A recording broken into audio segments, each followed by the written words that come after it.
topics and opinions expressed in the following show are solely those of the host and their guests and not those of W4CY Radio, its employees, or affiliates. We make no recommendations or endorsements for radio show programs, services, or products mentioned on air or on our web. No liability, explicit or implied, shall be extended to W4CY Radio or its employees or affiliates. Any questions or comments should be directed to those show hosts. Thank you for choosing W4CY Radio.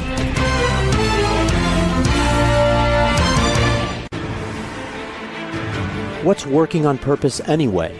Each week, we ponder the answer to this question. People ache for meaning and purpose at work, to contribute their talents passionately and know their lives really matter. They crave being part of an organization that inspires them and helps them grow into realizing their highest potential. Business can be such a force for good in the world, elevating humanity. In our program, we provide guidance and inspiration to help usher in this world we all want, working on purpose. Now, here's your host, Dr. Alise Cortez.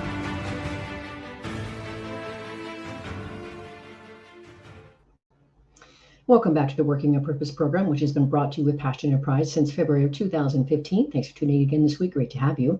I'm your host, Dr. Alise Cortez. If we've not met before and you don't know me, I'm a workforce advisor, organizational psychologist, management consultant, logotherapist, speaker, and author.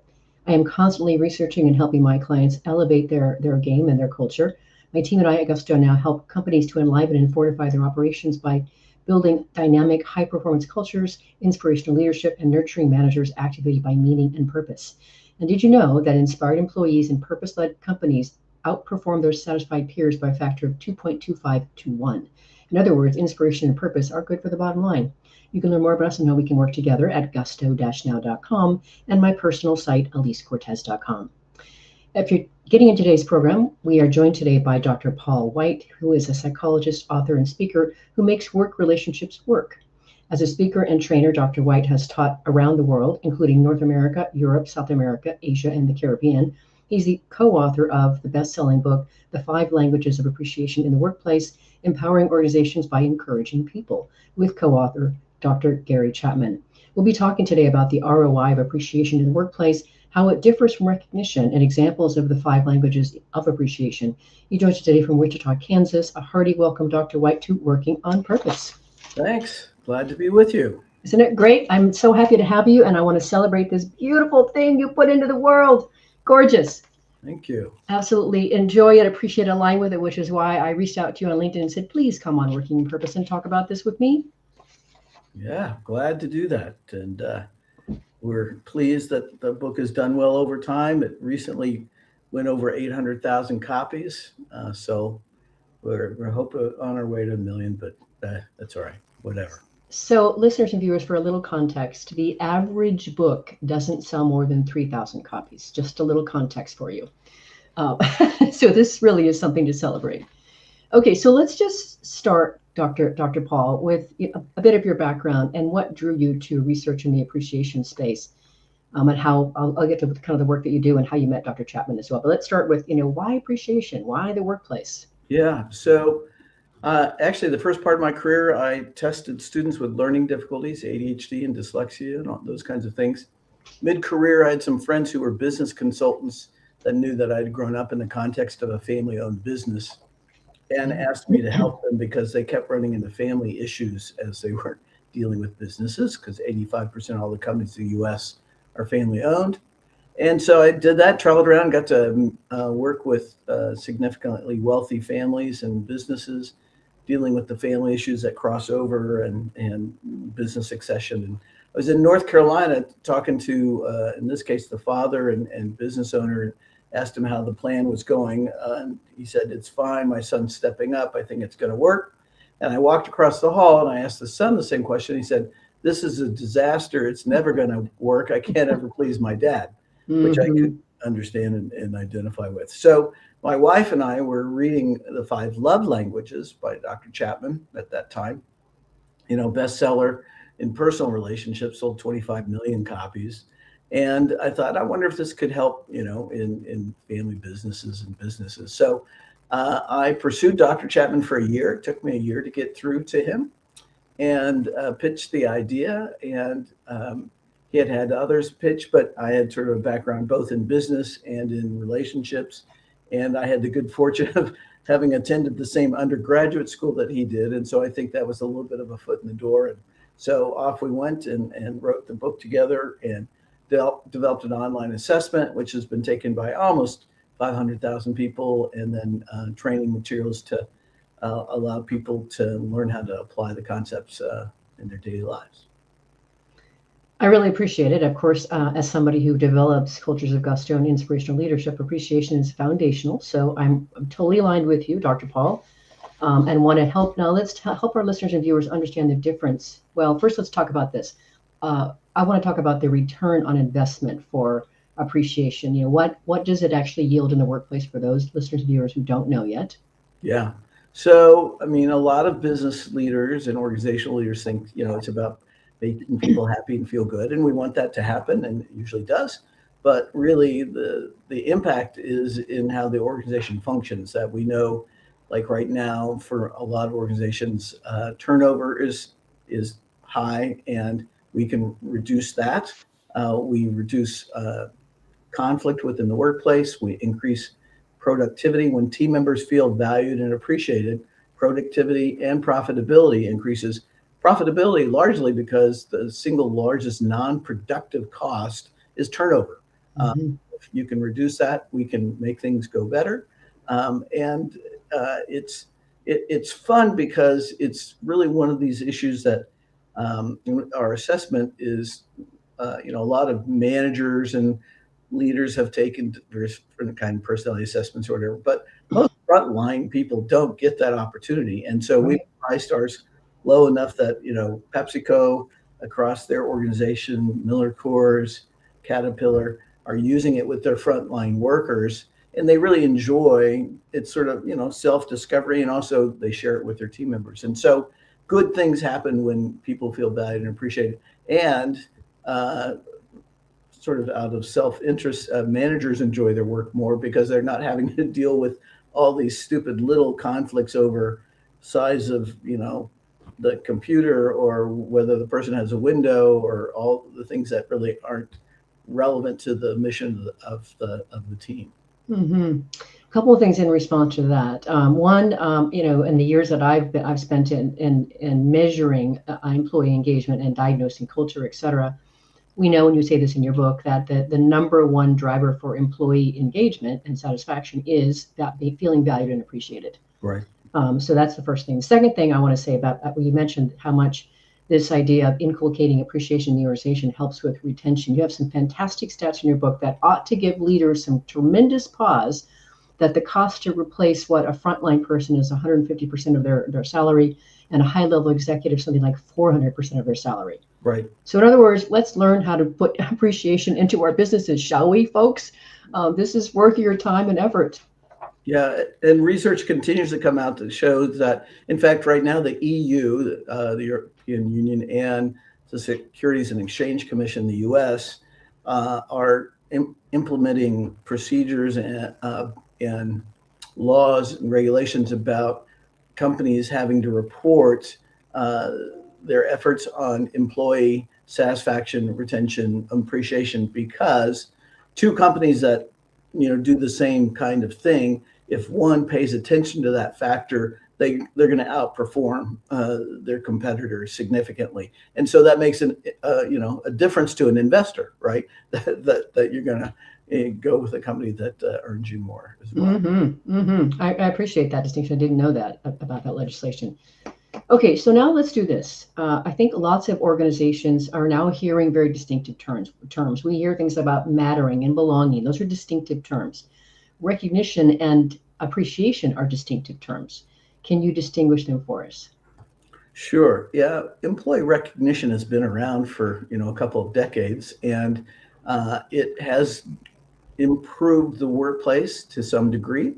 However, it's stalled out over the last decade or so because employee recognition is largely institutional. It's organizational. It comes down from the top, the executive team, maybe through HR, and it's largely about performance. I mean, they're recognizing and rewarding people who are meeting goals and creating profits and so forth, which is good when it's implemented well and consistently, which is a big if, because that doesn't often happen. But right now, I mean, employee engagement has continued to go down over the past several years, and people leaving, turnover goes up, and so they really stalled. And it's a tough field. I'll just, I'm a Midwestern. I will just be straight that there are some significant companies that are locked into employee recognition, because that's how they earn their money, through the rewards and all that. Billions and billions of dollars are spent, but they really don't have the impact that the organization is happening. Employee appreciation, and we focus on authentic appreciation, really is about the person. That we believe that employees and team members are more than just a production unit, that we have characteristics that are of value.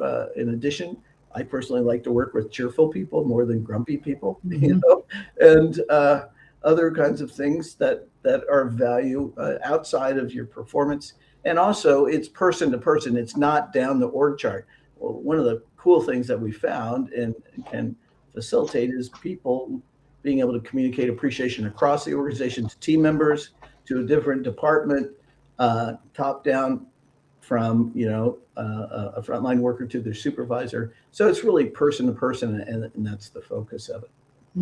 Thank you. I think that was a beautiful explanation and way to distinguish those two things. We'll get more into this, because I think you say in your book that 93% of organizations have an employee recognition program. Right. So very often, of course, as you say, that's when you're oftentimes recognizing them for how long they've been with the company, or they get the plaque and all that kind of stuff. So, and this is really about more of the day-to-day interaction of being able to really value who the human is. And so I want to just really call that out and celebrate that too. That very much aligns with our approach to creating cultures of gusto and destination workplaces.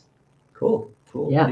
It's and so, to be honest, some supervisors, owners, managers get it, and others don't. Sure. And that's fine. We try to help those who are interested to grow in it. And actually, when we're in a workplace, we'll ask people that aren't that interested to sort of step to the side and not be obstructive, and just watch. And lots of times we win them over when they see that we're focused on authenticity and realistic feedback, versus just going through the motions and saying or doing something because you're supposed to. You have I think it's a whole, if I recall, a whole chapter in your book on why leaders resist appreciation, which is really interesting. And I've certainly encountered this too in my own work, developing leaders and cultures. And, you say it in your book, oftentimes when a leader resists, what's behind that is, why should I be concerned about communicating appreciation to employees when I pay them? That's what they're here for. You're right. And I hear it all the time with the people that I'm working with in organizations too, Paul, where that's just this, well, what are you talking about? This is how I came up, and this is what it is that you do. But yet you beautifully situate this too. You talked about the retention opportunity and benefit, the return on an investment there.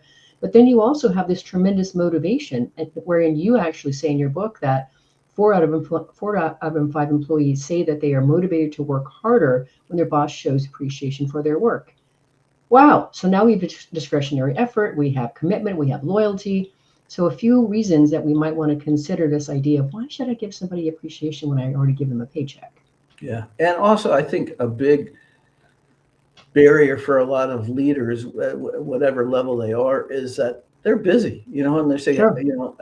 How am I going to fit this in? I'm supposed to do this as well. And what we found is that, yes, we want leaders at whatever level involved, but really sort of the secret sauce has been teaching team members how to show appreciation to one another. And, as younger generations have come into the workforce, they're more focused on peer and collegial relationships than, top down. And so those kinds of actions from their colleagues are more meaningful to them. Yeah, that's one of the things that I find really strong about your whole approach, Paul, is, that you realize that there is strength in creating a culture of appreciation, which means it's not all on the manager's shoulders, and that other people, other team members can support and appreciate each other. And we want that. We encourage that. Everybody wins. And that way it isn't just on the manager to do that, which reduces some of that load that they already feel as a result. So I think that's really strong about your approach to, and then of course, making the assessment price accessible to pretty much anybody also helps too. Yeah, when I worked with wealthy families and businesses, I learned that you can either go high end and really customized service and just reach a few, or you can sort of try to keep the cost low and go to the greater population. And I grew up professionally in the not-for-profit world, serving where a lot of people give a lot, but they don't have much money for rewards and training. And I just wanted to try to reach those, so we've kept the cost low so that it can be utilized by anybody. I mean, if you do it everybody at once, which most companies don't do, I mean, you just sort of piecemeal it over time, department by department, and it can be done easily, especially if you quit giving away millions and billions of dollars of gifts that aren't returning much to you as a company. Yes, and I want to talk more about that after the break. But let's grab our first break. I am your host, Dr. Alise Cortez. We're on the air with Dr. Paul White, who is a psychologist, author, and speaker who makes work relationships work. As a speaker and trainer, Dr. White has taught around the world. We've been talking about the basis of appreciation, why it's important to develop in an organization, how you can start to distinguish it from recognition. After the break, we're going to talk about why the benefits of recognition really aren't there, as we've been sort of hinting at, what's under that. And then we'll start talking about the 5 languages of appreciation in the workplace. We'll be right back.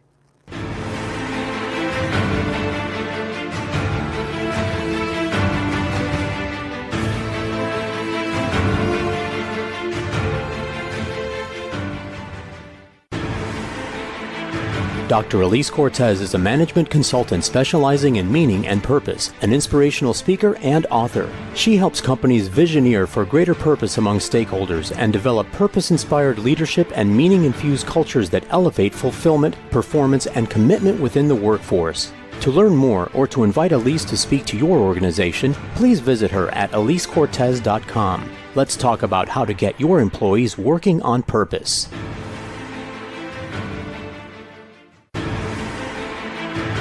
This is Working on Purpose with Dr. Alise Cortez. To reach our program today or to open a conversation with Alise, send an email to Alise, A-L-I-S-E, at alisecortez.com. Now, back to Working on Purpose.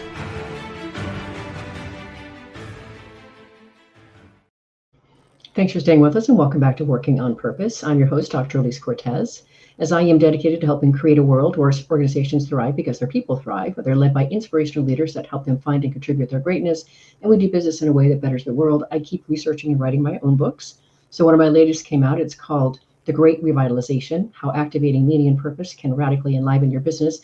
And I wrote it to help leaders understand today's workforce better. What do they want and need from you to give you their best and want to stick around? And then I provide you 22 best practices to equip you to provide that through your leadership and your culture. You can find my books on Amazon or my personal website, alisecortez.com. If you are just now joining us, my guest is Dr. Paul White. He's the co-author of The 5 Languages of Appreciation in the Workplace, Empowering Organizations by Encouraging People. So as we started to hint at in the first segment, Dr. Paul, we were talking about how traditional recognition programs really aren't working today. And I think it's important that we help our listeners and viewers understand why and really what's under that. So, of course, there's the plaque phenomenon or certificate phenomenon that we have where you're usually recognizing length of service or something like that, which I think you say is like 50%, a trophy or something like that. And then another 35%, which comes in some form of non-monetary reward, letter or public recognition being trotted across the stage or whatever. Say a bit more about why these programs aren't really working to motivate and retain people. Well, it partly has to do with the nature of us as people. I mean, I have a hard time figuring out getting a plaque for past service, how that motivates me towards future behavior. It's just not what we know about how humans work too much. I mean, we appreciate it, but it doesn't mean we're going to do much more. Also, one of the biggest issues is that repeatedly the top 10 or 15% of any organization, whether it's a department or a division or a company, are the ones that get recognized repeatedly. Right. And so you have your big group of 50 to 60% below them that are good people. They're working hard. They're maybe they're newer and they're still learning their positions, but they're not hearing anything. And so we know clearly that once they showed 79% of the people that left a job cited a lack of appreciation as the main reason. And when you don't hear things, you leave. And so we're really, I mean, you can implement and improve performance of your high performers, but it's sort of like a sports team, a football team. You can have stars, but you have to have blockers and tacklers too. You have to have regular everyday people, unless you're a really small organization and have a lot of stars. And so focusing on what motivates people and rewards them. And what we found is that not everybody feels valued and appreciated in the same way. And that's where we came to the 5 languages. And money doesn't get it for a lot of people. It does for some people that are motivated that way, but the majority of the organization, especially if it's a bonus or a raise, we know that there's a short-term effect, maybe 2 months that it might impact them, but after that it sort of fades into the background and life is regular again and they're just back to normal. Excellent. So what I'd love to do next is just take a tour of the 5 languages here and kind of bring them to life and give some examples so our listeners and viewers understand what that looks like in action. And maybe as they go along, they might start to identify which one seems more like them or their preference. And then after we do that, then I think we have room to talk more about just why. I think we can bring home why the recognition programs don't work when we start to distinguish some of the numbers of the preferred languages as we go, especially tangible gifts. So let's start with words of affirmation. Can you bring that one to life for us? And I know this is the one where this is the preferred way that most people identify as their preferred language of appreciation in the workplace. That's true, but unfortunately, I think our culture and leaders overemphasize it because over 50% of people choose a language other than words. And so if you only use words, you're missing over 50% of your team members. Right now, we've got new data that we've calculated that 44% of the workforce chooses words as their primary language. And one of the things is that we've learned is that statements like, good job, glad you're part of the team, way to go, it just bounces off their forehead. I mean, it just has no impact at all. And really, you have to be specific. And we teach a model of, use a person's name. We like to hear our name. If you're writing it, please spell it correctly. And then be specific about what you value about them. And it can be about their work and what they've done, that, they got their reports done on time.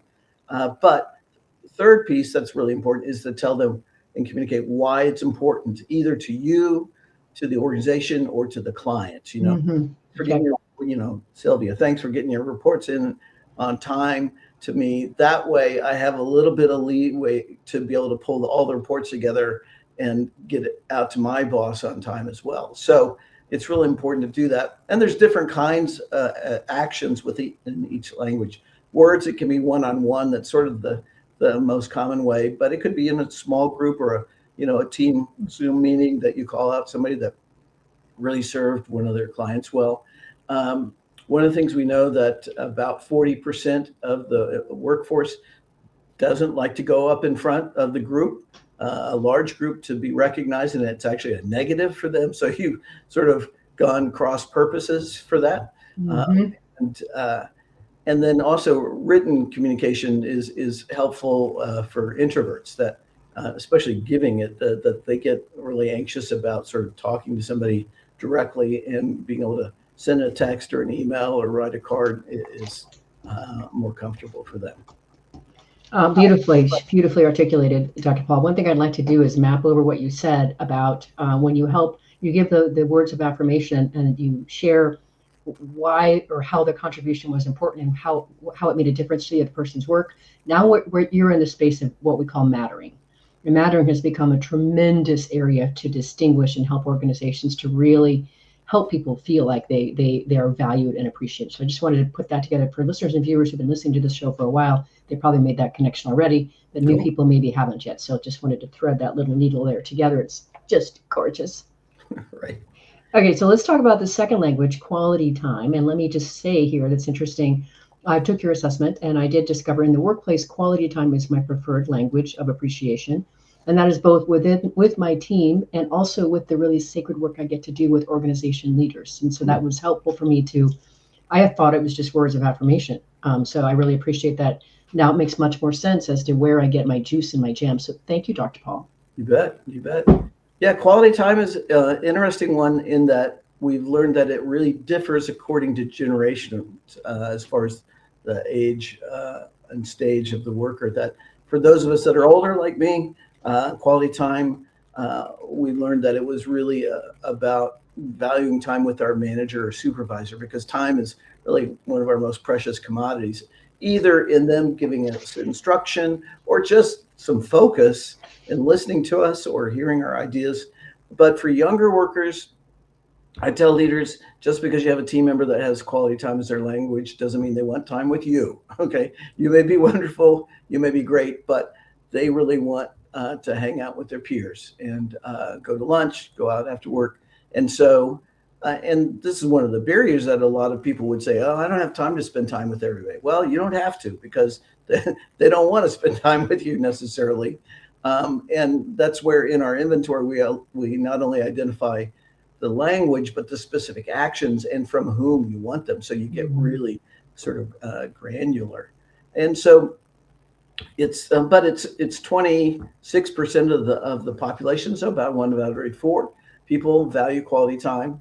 And, you can, usually you compare it with words or whatever, and that sort of multiplies the effect. But it's an important piece to know that just, walking by and giving a word of praise isn't going to cut it for a lot of people. Mm-hmm. Another thing that I think really helped, which also I could really relate to and be affirmed by, is part of using the quality time preferred language shows up in like quality conversations, quality discussions. So this is a quality exchange. You're taking time to share your thoughts. You're being vulnerable, sharing your thoughts. That for me is, if I always had a saying when as I've gone through life, which was terrible in the whole dating world, but it was, if you're not going to share your soul with me, don't waste my time. Like, okay, see, I gotta go. Yeah. Yeah. It was a nice weed out factor, Paul. There you go. Anyway, okay, so number 3 appreciation language is acts of service. Let's talk about that one. Yeah, acts of service. It's not rescuing low performing colleagues. These people live by sort of the mantra that don't tell me you support me, show me. Words are cheap. And so it's 20%, so 1 out of every 5 colleagues. And it's really interesting that it doesn't take a lot. It's sort of, it's important to understand what kind of help they want. And also, if we ask people, say, hey, would you like some help? Our culture, the normal response is, no, I'm good, and so you have to sort of push through that. But 2 most common contexts are when you're working on a time deadline, you have got to get something done. And what's something somebody can do to help you out, whether that's maybe take part of your daily work so that you can focus on the project, or maybe delegate a piece to them. And the other common context is when in a service industry, maybe in a dentist's office, a whole bunch of people show up all at once to the receptionist desk, and she can't, greet all of them or sign them in. Maybe the office manager, whose job it isn't to do this, helps out to get past that sort of stalemate and clog up. So, and it really is important. It doesn't take a lot for them. You don't have to do it repeatedly, like every time, but pay attention, and they really light up, and they respond by loyalty. I mean, they are ready to sort of go to war with you if you help them out when they need it. Mm-hmm. A couple additional things I wanted to pepper in there that I thought were very, very powerful in your book that help us understand how to meet a person who has this preferred language is, one, when you offer to help them, that now wouldn't be the time. When you ask them, what would be helpful specifically, how would you like the tasks done? And they tell you how they want the task done. That is not your time to tell them, Yeah. there's a better way to do it. And let me show you what it is, right? That is not the time to be doing any coaching, right? If you're going to do an act of service for somebody, you do the task in the way that they want you to. And the other important thing is, when would it be best to help, and that you make sure that you finish the task. You don't leave it hanging out there. If you're going to do an act of service, you got to fully come through for the other person. Yes, absolutely. And doing it their way is really important. I was working with a group of inner city schools, and the administrative assistants said, will you tell the principal to quit moving our piles? We do things by piles, and he wanted to come in, and it was just messing things up, and it wasn't helpful at all. Yeah, perfect example. Well, let's grab our last break, because I want to cover the last two languages here, but I want to nuance them specifically. So let's go ahead and cut for our break now. I'm your host, Dr. Alise Cortez. We were on the air with Dr. Paul White, who is the co-author of the 5 Languages of Appreciation in the Workplace. We've been talking about a few of the languages here. After the break, we're going to talk about the last 2. We'll be right back.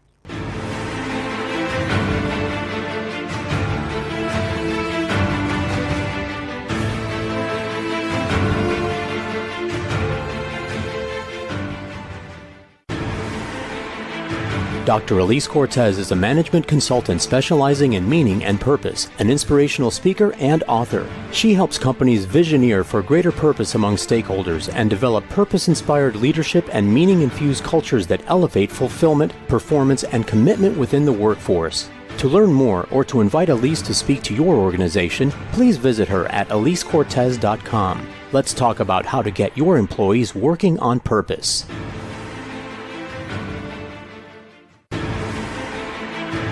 This is Working on Purpose with Dr. Alise Cortez. To reach our program today or to open a conversation with Alise, send an email to Alise, A-L-I-S-E, at alisecortez.com. Now, back to Working on Purpose.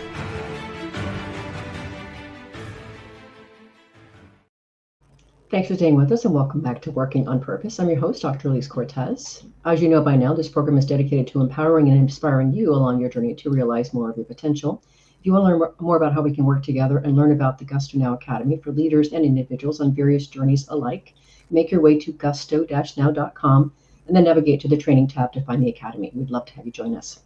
If you are just joining us today, my guest is Dr. Paul White. He is the co-author of the 5 Languages of Appreciation in the Workplace, Empowering Organizations by Encouraging People. So the next language of appreciation is tangible gifts. And I've really found this really, really interesting.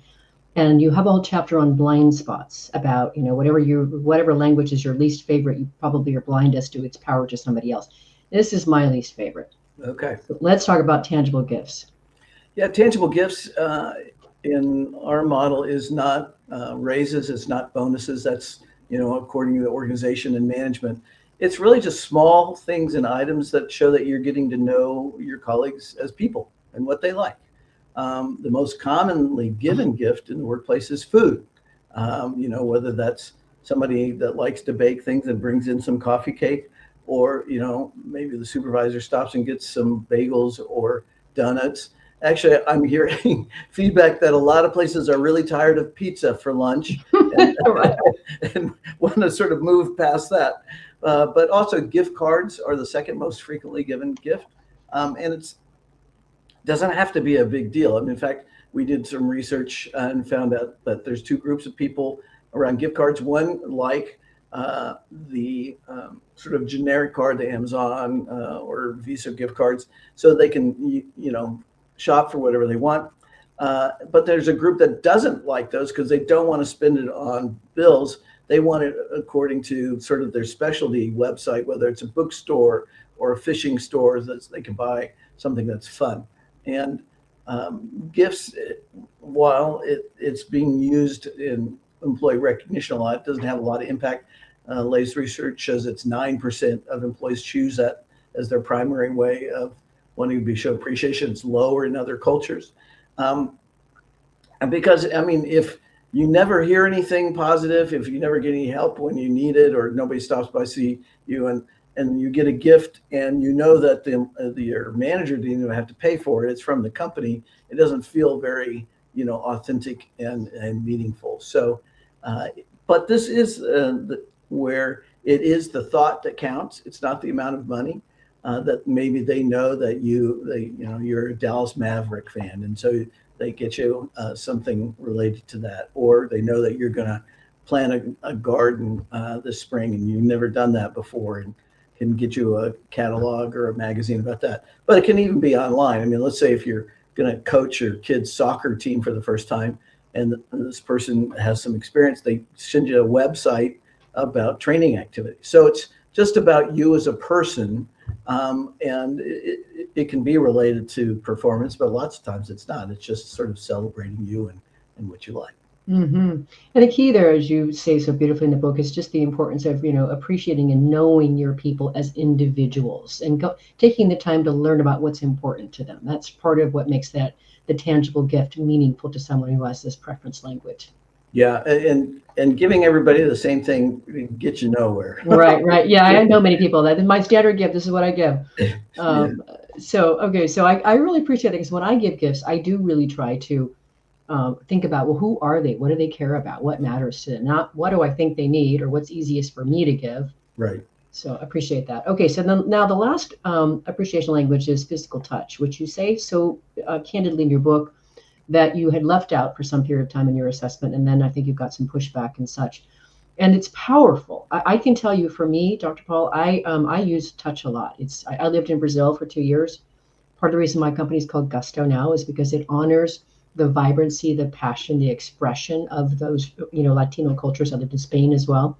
Yeah. Touch is a really important part of living in those cultures. Absolutely. And when I'm doing workshops, I'm careful. I notice, who can I touch on the shoulder or whatever.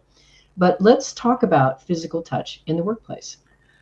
Yeah, it's really an issue in the U.S. and some parts of Western Europe, whereas in other parts of the world, it's not an issue. And as we work in multicultural organizations and even within the U.S. among the largely Hispanic community, touch is important. And if you don't touch, it feels very cold and objective. Mm-hmm. And really, it's what we found is spontaneous celebration in the workplace. I mean, it's a high five when you reach a goal, or a fist bump when you solve a problem, maybe a congratulatory handshake, or when somebody's just found out that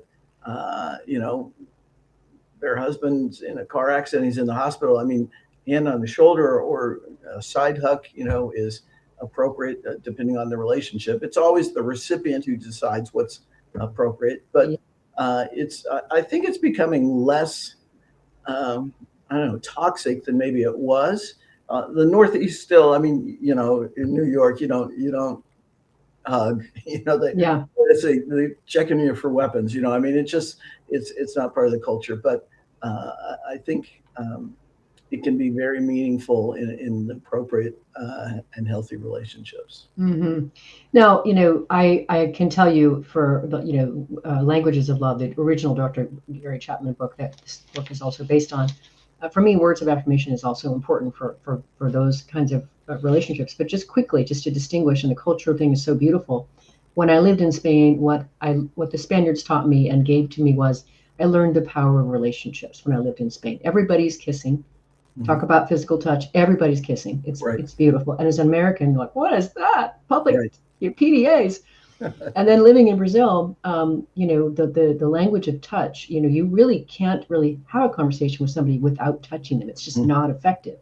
Right. And women, and when we sit and talk together as women, we are oftentimes stroking each other's face or touching each other's hair. It's that kind of level of touch. I had to unlearn all that, Dr. Paul, when I came back to the States, because people misinterpreted that, or they were offended by it. And anyway, just to distinguish, this idea of touch and the nuance and levels of how people interpret touch, just to know. Yeah, and also, I mean, the Asian cultures primarily, I mean, in Japan for sure, I mean, a handshake is about the only physical touch that happens in the business context there. Mm-hmm. So you have to be culturally aware. But I think we're loosening up a little bit appropriately in the workplace here.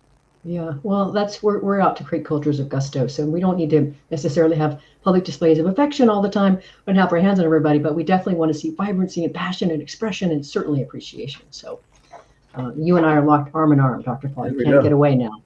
Yeah. Okay, so let's talk a little bit here in our last few minutes here. I'd love to have our listeners and viewers better understand how you've helped organizations implement a culture of appreciation. How do you do your work?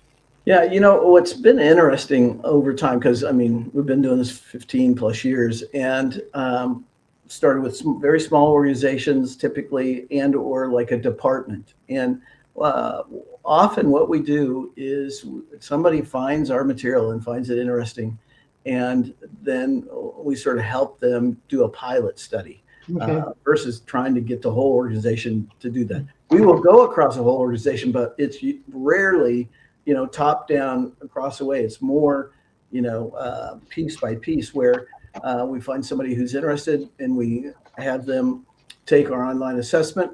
Over time, we've developed about 15 industry specific versions, because the languages seem to be relevant and almost in the same proportions across industries, but the actions are different. So like an active service to a nurse is different than an active service to a public school teacher, to a carpenter. And so we specify and help people get specific what they want done, or what kind of time they want, and so forth. And then because I grew up in the not-for-profit work, I wanted to create a low-cost training materials, and so we have the appreciation at work training kit. Costs not quite $1,000, but you can use it multiple times with different groups, and it's videos, instructional videos, it's handouts, it's slides, it's a facilitator's guide that just walks you through the activities and all that. It takes about a half day, and we've taken hundreds and thousands of teams through that, and we have people can sort of get trained and do it internally, or we have a bank of facilitators, I don't know, 1,500 or so across the world that they can use if they want to do that. And so it's really getting small groups together to talk about it and learn about how each other view appreciation and how they don't want it, and start to apply it. No, I so appreciate that. And you said this at the beginning of our conversation about when you make the assessment available to anybody, and there's something powerful about learning about yourself, right? So just giving people the opportunity to learn, oh, this is important to me. Oh, that's why I respond to this. So powerful, right? And then being able to equip the manager and the colleagues with that knowledge is just so powerful. And even in just some of the work that I do, helping organizations identify the individual values of the organization, and of the organization as well as its purpose, there's been so many times when I've done these programs, and I remember just one instance where a woman, I'd done some work for a law firm here in Dallas, and one of the women she was an administrative assistant who'd been called back from retirement to come back into the office to work. Her number one value was kindness. And I said, does your boss know that that's your number one value? She put her head down and tears streamed down her face. Oh, yeah. No, most certainly he doesn't know. Right. But I said, what would happen, do you suppose, if he did know? Anyway, so I just really want to celebrate what you're doing. It's just such a powerful, and really in many ways, foundational way to really start to elevate the relationships in the workplace where we spend most of our day. Yeah, and we have new research coming out all the time.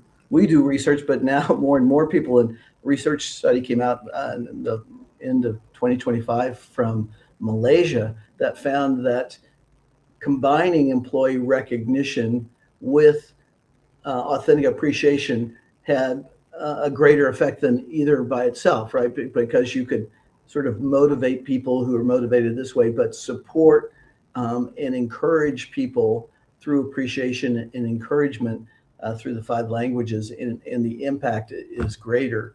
And so, PepsiCo, Caterpillar, Mercedes-Benz, others are combining what we're doing with their employee recognition. Ours doesn't cost as much as much because we're not giving away a bunch of stuff, but it's impactful. And also because with AI, with a lot of different kinds of things, people are feeling pretty disconnected at a personal level. Right. And this provides sort of a channel for people to connect at a meaningful way. Well, the other thing too that you're doing, which I do through my work too, is you've equipped those individuals and now they know something about appreciation, and then they go home with that knowledge. And Right. now they can start to bring that home into those personal relationships, and now things get better at home. So I love that whole ripple effect, which is a big reason I keep doing the work that I do, which brings me to my next question. I wouldn't be doing this work that I do, Dr. Paul, where we're really helping to transform individual leaders and organizations, if I didn't believe and didn't revere the wonderful power of growth, the possibility of growth, of reaching for our higher potential. And so for me, it's such sacred work to work with leaders where you're in that sacred, personal, intimate space with them, helping them grow and learn and face their demons, their mindset limitations, etc. So I'd love to have you share an example of a leader that you have worked with along the way who was initially resistant to the idea of appreciation, but saw some great results when they did implement it. We had an article written about our work in the New York Times with a mining company in South Dakota and Colorado. And it was interesting that the top leadership was a family-owned business. The top leadership, they found our resources and they wanted to bring us in. And a mining company with miners and truck drivers and concrete, people, it's not the group that you think, oh, this is the touchy-feely group that's going to want to do this.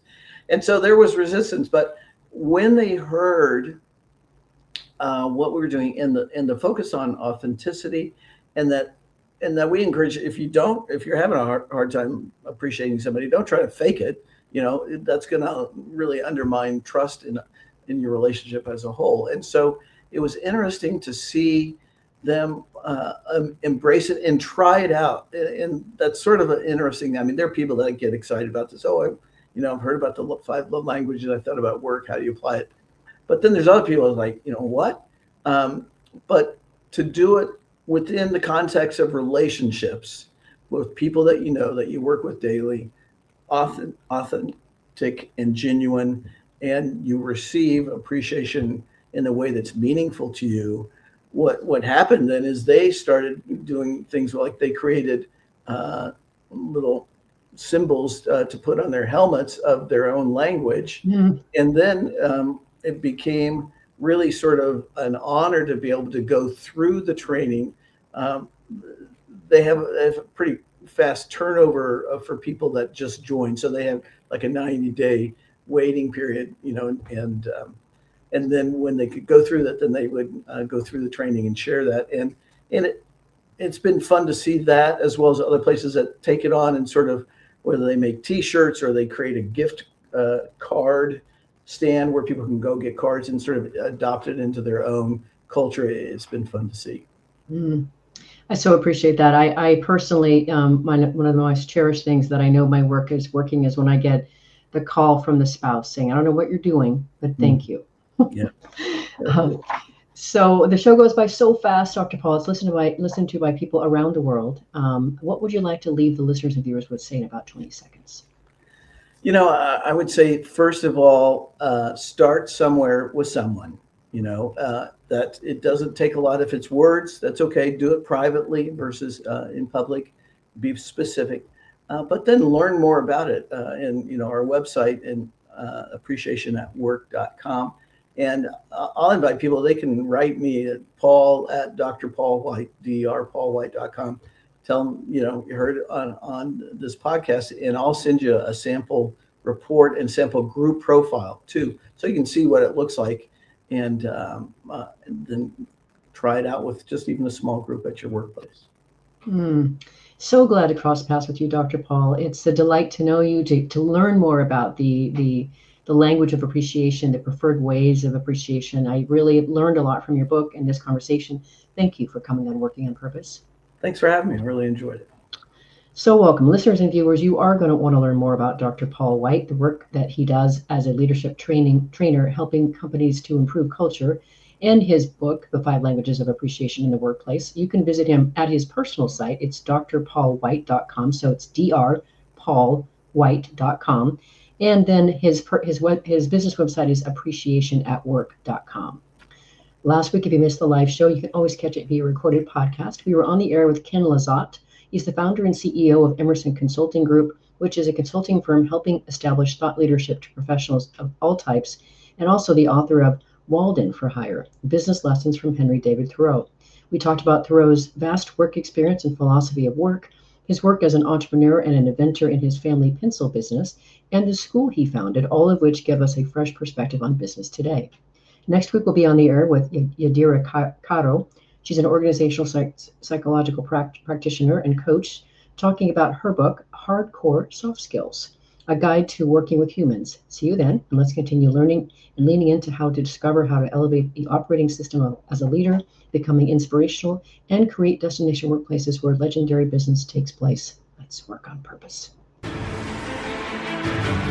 We hope you've enjoyed this week's program. Be sure to tune into Working on Purpose, featuring your host, Dr. Alise Cortez, each week on W4CY. Together, we'll create a world where business operates conscientiously, leadership inspires impassioned performance, and employees are fulfilled in work that provides the meaning and purpose they crave. See you there. Let's work on purpose.